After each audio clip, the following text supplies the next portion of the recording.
And I was doing some research on you. There was a moment when you were at Starbucks where you felt like you'd been sold a dream about your life was about, and you found yourself working at Starbucks. Can you take us into that whole passage of play with what happened there? Yeah, it was wild. It was post-college, post-university.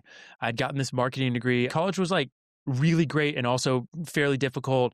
It was great from the standpoint of coming out of homeschool and being like, I just taught myself for 18 years. Like, am I smart? Like, I was like, there's like tests and stuff you take, and I would like do okay. And I took the ACT, I did okay, but you still just kind of like, I'm going to go into like actual classes. Like, can I do this? And that was part of the reason why I wanted to go to university.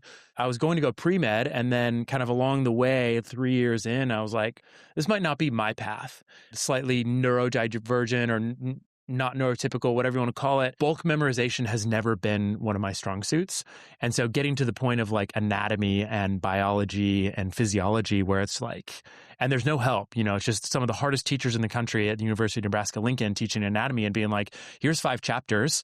We're going to test on all of them. Good luck. And 5 chapters is like 300 pages of a book. And I was like, I can't memorize this. Like, my brain doesn't work this way. Whereas I was getting an A in chemistry. I was passing medical grade calculus. Like, give me a formula that I can memorize, like easy, but like just memorize all this information around the body.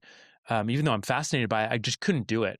And so that's kind of, I had a little moment of realization of like, I think there's a different path for me. And so I switched to business, cranked through that, and then came out of that with a marketing business administration degree, thinking, the world's my oyster. Like, I've got this degree. The school has been brainwashing me that this is what you have to do. It's going to prepare you, and you've got this thing now, and you can go get a great job, et cetera, et cetera. And I was like applying for all these jobs, and I couldn't get a job. And I worked for a small marketing agency for a little bit. They lost a couple of customers or a couple of clients. They let go of a couple of people on the team. And I was like, well, I need a job. And so I got a job at the local Starbucks a couple blocks away. And I was working it close enough that I could walk. And I remember walking home from Starbucks one day, and it just hit me. And I started crying because I was just like, I've been sold a lie. I just spent 5 years busting my butt, spending tens of thousands of dollars to get this piece of paper that said, you can go now live the dream.